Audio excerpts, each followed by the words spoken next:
Welcome to Are We the Only Ones? I'm Kathy, and today I want to talk about the Epstein files, because there's nothing else to talk about.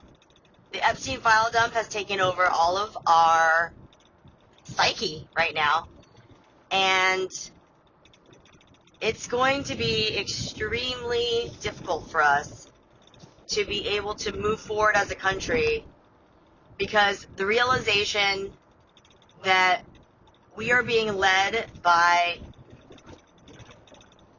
I can't believe I'm saying this, but elite people that participated in a demonic satanic cult was the majority controlling power in the United States, as opposed to being what I had thought it was at most maybe a 30% control of our system. Turns out to be more like a 60% control of our system. And now we have to find a way to rebalance the system so that the good outweighs the evil power brokers that have created their alliances and infrastructure to be above the law, despite doing the most heinous things in violation of the law. And it is extremely disturbing, because one of the main people that has been doing cover for this trafficking of children and women, and I'm sure maybe there were men too we just don't even know about, that have been made to be quiet, have been vilified. I mean, one of the people that I am like, I can't believe I'm actually like rethinking about him, and nobody's even mentioned it, is Mel Gibson. Mel Gibson's career was destroyed, and he was labeled an anti-Semite. And I'm not saying he didn't say things against Jewish people at the time when everything was going down, but let's just look at this with new eyes. That, let's say Mel Gibson was a witness to Jeffrey Epstein. It's possible that, Mel Gibson, after Braveheart, I remember he was someone that I considered in the world of acting as untouchable, because people loved him in Braveheart. I would akin it to like Russell Crowe in Gladiator. It was like, this man and this movie epitomize the struggle of the good. In that case, it was probably, it was the Scots. It was like the minority against England, right? So now we have to look at it like, okay, so Mel Gibson was going into fight. I mean, since he's been sort of canceled, I mean, he was canceled before canceled was even like a thing, that he got into like fighting human trafficking after he was sort of blacklisted from Hollywood. So if you put that together, like, wow, he started doing human trafficking stuff. I think he helped with that movie Song of Freedom. And I wonder if that had something to do with, maybe he like came across something, or he was invited to one of these crazy eyes wide shut type of ceremonies, and when he saw everything, he was like, this is absolutely horrible. And maybe that's when he started saying anti-Semitic things, because he was talking in relation to people that were part of this Israeli network of honeypot blackmail. And perhaps that's why he was so strong in his statements, and maybe that's why he doubled down, and that's why he never ever broke from that, because I was like, that's so strange that he would behave like that, But in hindsight, if you're thinking, well, if I had seen all those things too, maybe I would have freaked out, right? And like, it's really hard, because when you're living in a world where you want to protect people that have been historically marginalized and abused and tormented and tortured, it is hard to recognize that sometimes unchecked, support geopolitically, unilaterally, creates a corruption that is so intense, especially if you add like a true belief that the people are God's chosen people, whether it be because you're Jewish or because you just have some cult faith that you are like the religious special outliers, and therefore you deserve and are entitled to behave in a way where you can hurt other people who are not God's chosen, special, ordained people. I think that in a weird way, Epstein and all his weird, freaky friends that were under this false Jewish kind of flag in a way. I mean, I guess it's real because they're actually Jewish and they were like, but as far as I know, my old neighborhood in Williamsburg and the Jewish contingent in New York is very much opposing the Zionist movement, which is a big difference, a big change.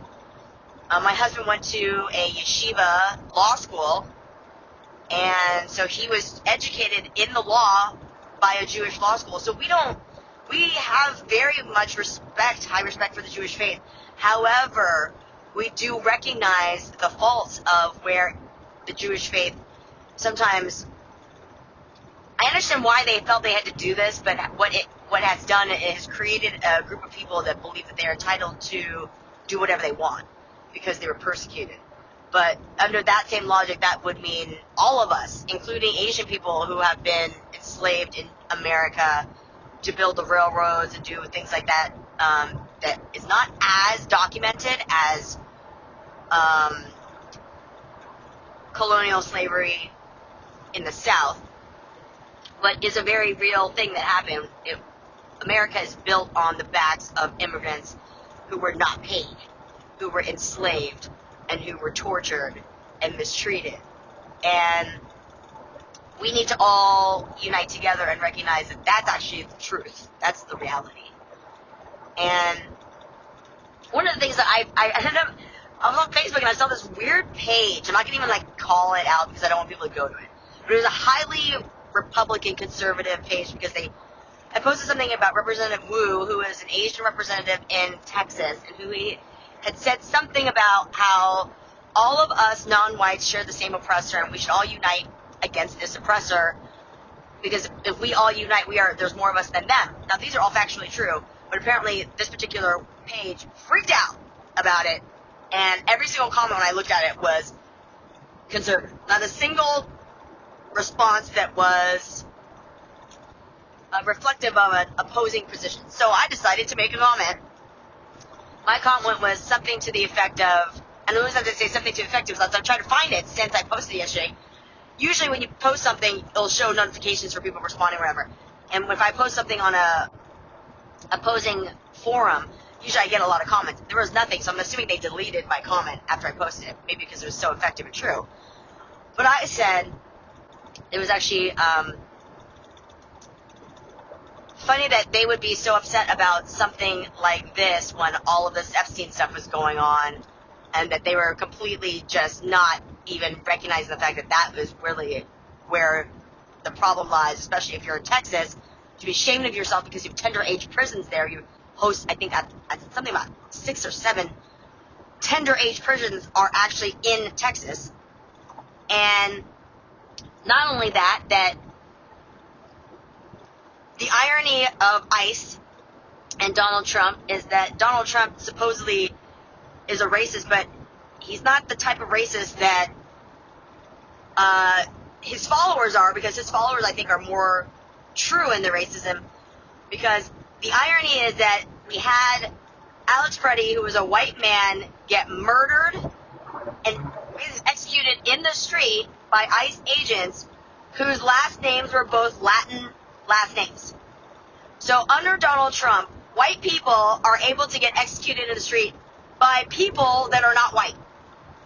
And I asked point blank in my comment, and does this make sense to you guys? And this is okay with you? And I didn't get a single notification of a comment or response to that. I thought, or even from the site. So I was surprised because I'm sure that would normally create. So I don't know if they just blocked me so I can't see them anymore or whatever, but it was like as if it didn't exist. And I know I posted that comment. So I think that's the question that we need to pose out to the greater public. You know, if you're out there talking to MAGA people, you MAGA people in your life, that's something that I would really think that would be an important question to ask them. You know, are you okay with white people getting executed in the street by ICE agents that are not white? If you're a racist, how are you okay with that? Because now you're sanctioning, to a certain degree, you are along the side of state-sanctioned murder of white Americans who are participating in their Second Amendment rights lawfully, getting murdered in the street by people who are not white under the Trump regime. I'm just saying that from a philosophical standpoint, if you're racist, you have to be concerned and upset, unless you're not really racist either, and you just also hate poor people, and you don't care if the poor people are also your people. That would be something to reevaluate, I would say. Something to consider. And I think it's a fair question. I think it's a fair question to see and to say for people that are MAGA to recognize that Donald Trump is not loyal to anybody. He just uses talking points that he knows works on people based on their hatred, because he does understand hate. He understands jealousy, hatred, and he uses that. He knows how to feed that, fuel that, put fire into people to make them act like that, because he understands how to mobilize that. He does not understand how to mobilize kindness, love. I think he's probably jealous that he doesn't have that naturally and that other people do. I think that's why he hates President Obama so much, because President Obama is naturally gifted at mobilizing good out of people, and he can't. And generally, whenever I find people that can't do that, they're haters. They just are haters. They hate people that can do it. They hate people that are successful. They hate people that get love. They hate it. They hate it so much. So I think that's where we need to see our focus, is to really ask the people that are still hanging on and supporting Trump that very, very poignant question. Are you okay with white people being assassinated in the street under a state-sanctioned private police that uses minorities to be able to even put white people in place? Tell me what you think. Give us a like, follow, subscribe. TikTok, Instagram, Substack, YouTube. Join in the conversation with us. Let us know what you think. Until next time.